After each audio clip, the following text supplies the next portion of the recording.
नमस्कार, मैं पत्रकार सुसीम। हम बात करते हैं क्या है भूमिका बाबा साहब की जल संवर्धन नीति में, बांध निर्माण के उद्देश्य क्या है और क्या है जल संरक्षण नीति और उसमें बाबा साहब का योगदान। भारत का जल संसाधन विकास और notable contribution of Bharat Ratna बाबा साहब डॉक्टर भीमराव अंबेडकर तथा राष्ट्रीय जल नीति का उदय।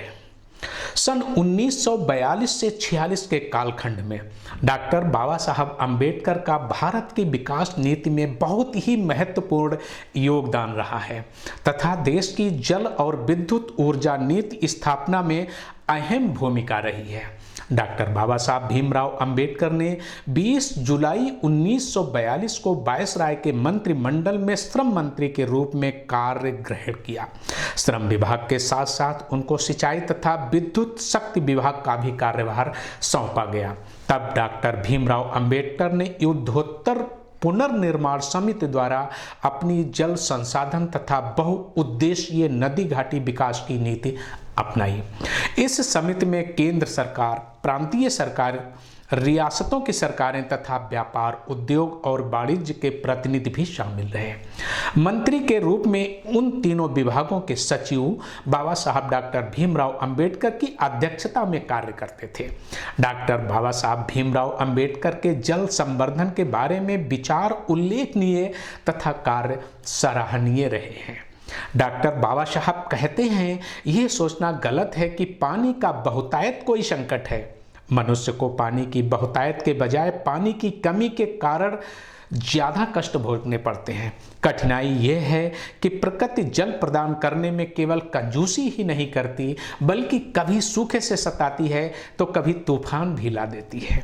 परंतु इससे इस तथ्य पर कोई अंतर नहीं पड़ता कि जल एक संपदा है, इसका वितरण अनिश्चित है। इसके लिए हमें प्रकृति से शिकायत नहीं करना चाहिए, बल्कि जल संरक्षण करना चाहिए। डॉक्टर बाबा साहब आगे कहते हैं कि देश को भी वही तरीका अपनाना चाहिए जो नदियों की समस्या से निपटने के लिए अमेरिका ने अपनाया है। वो तरीका है पानी का स्थायी भंडारण रखने के लिए कई जगह नदियों पर बांध बनाना। ऐसे बांध सिंचाई के साथ अन्य कई लक्ष्य भी साधते हैं। महानदी में बह जाने वाले पूरे पानी का भंडारण संभव है। इससे कई लाख एकड़ जमीन की सिंचाई हो सकती है। जलाशयों में एकत्र जल से बिजली उत्पादन भी हो सकता है। सन 1942 से 46 में राष्ट्रीय जल नीति बनाई गई। तब बाबा साहब अंबेडकर भी संबोधित विचार विमर्श में सक्रिय सहभागी रहे। 15 अगस्त 1943 से लेकर 8 नवंबर 1945 तक उन्होंने श्रम मंत्री के रूप में 5 संगोष्ठियों को संबोधित किया।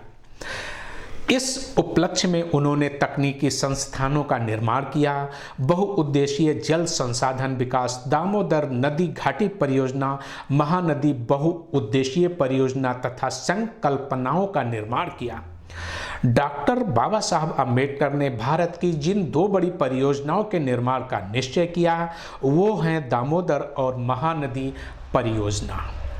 डॉक्टर भीमराव अंबेडकर ने 3 जनवरी 1944 की दामोदर नदी घाटी परियोजना की पहली संगोष्ठी में कहा कि दामोदर परियोजना बहुउद्देशीय होनी चाहिए। इस परियोजना का बाढ़ की समस्या के साथ साथ सिंचाई, ऊर्जा और नौचालन के लिए इस्तेमाल होना जरूरी है। इसीलिए नदी घाटी प्राधिकरण, केंद्रीय जल तथा सिंचाई नौचालन आयोग, केंद्रीय तकनीकी ऊर्जा मंडल के निर्माण में उनका बहुत बड़ा योगदान रहा। पानी के बहुउद्देशीय विकास के लिए उनके द्वारा उठाए गए कदम साहसी कदम माने जाते हैं।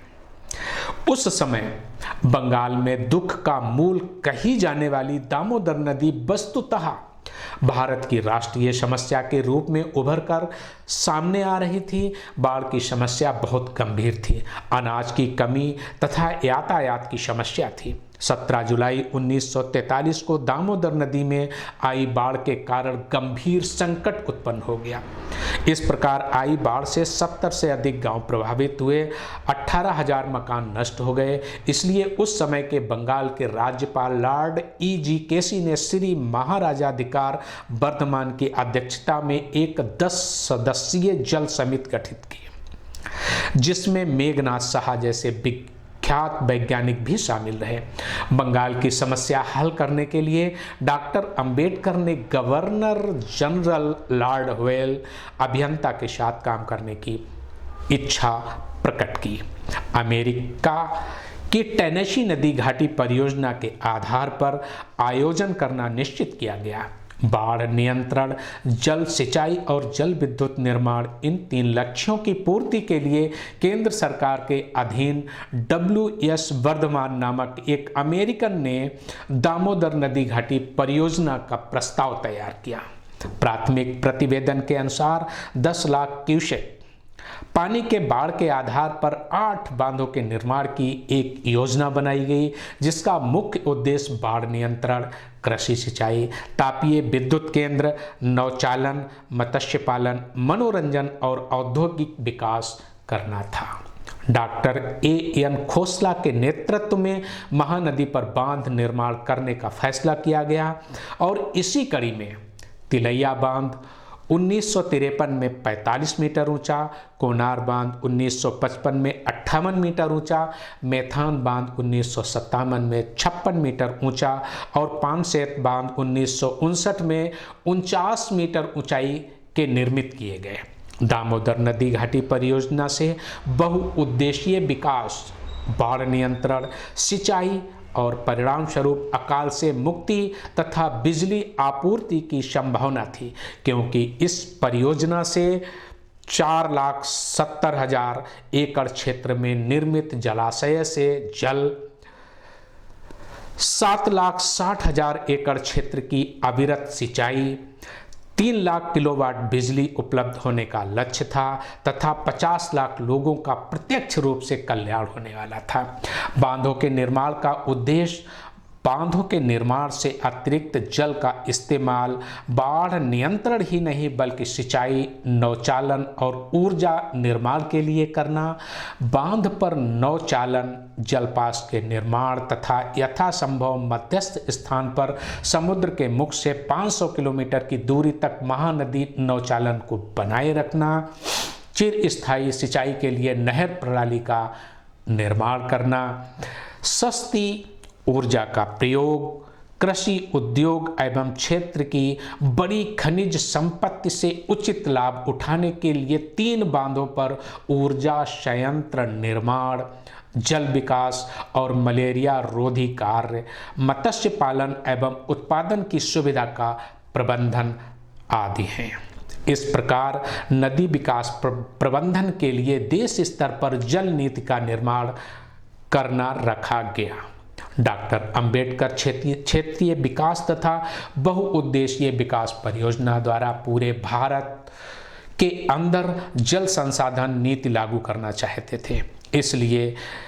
इसलिए पानी का विषय उन्होंने केंद्र सरकार के अधीन लाया। बाबा साहब ने संविधान में प्राविधान किया, क्योंकि उस दौरान बाबा साहब श्रम मंत्री तथा राज्य घटना मसौदा समिति के अध्यक्ष की दोहरी भूमिका निभा रहे थे। इस नीति को अपनाने के लिए श्रम विभाग ने 2 तकनीकी संस्थानों की नवंबर 1944 में केंद्रीय तकनीकी विद्युत मंडल CTVT तथा 5 अप्रैल 1945 में केंद्रीय जलमार्ग सिंचाई तथा नौचालन आयोग CWINC की स्थापना की। डॉक्टर बाबा साहब अंबेडकर ने इस देश की पूरी जल संसाधन विकास नीति बनाने में महत्वपूर्ण भूमिका निभाई है। हमें बाबा साहब डॉक्टर भीमराव अंबेडकर के जन्मदिन 14 अप्रैल को जल संसाधन दिवस के रूप में मनाना चाहिए। उनका व्यक्तित्व तथा विचारधारा पूर्णतः सही मायने में समझने की नितांत आवश्यकता है। राष्ट्र कौन सी दिशा में जाना चाहिए उसका सटीक आरेखन ही है, उनके विचारों में स्पष्ट दिखाई देता है। अर्थ विषयक, कृषि विषयक, पर्यावरण तथा जल संसाधन विषयक दृष्टिकोण पूरी गंभीरता से न लेने से ऐसी दुर्दशा देश को झेलनी पड़ रही है। डॉक्टर अंबेडकर का बहुउद्देशीय नदी घाटी विकास का मॉडल आज हिमालय की बहती नदियों के बारे में अमल में लाया जा सकता है। गंगा, ब्रह्मपुत्र, यमुना, कोसी, गंडक आदि नदियों के जल प्रबंधन के बारे में सोचना जरूरी है। पानी की दुर्लभता, पानी की बढ़ती मांग, बढ़ते हुए शहरीकरण, गहराते पर्यावरण की समस्या में बदलाव से देश को जल संकट हो सकता है। सन 2050 ज़्यादा दूर नहीं है। जल की आवश्यकता के लिए अभी से जल के प्रबंधन, नियोजन तथा संवर्धन के बारे में प्रणाली विकसित कर जल बचाया जा सकता है। बहुउद्देशीय विकास पहलू स्वीकार कर नदियों के पानी पर विचार करना अनिवार्य किया जा सकता है। जय भारत।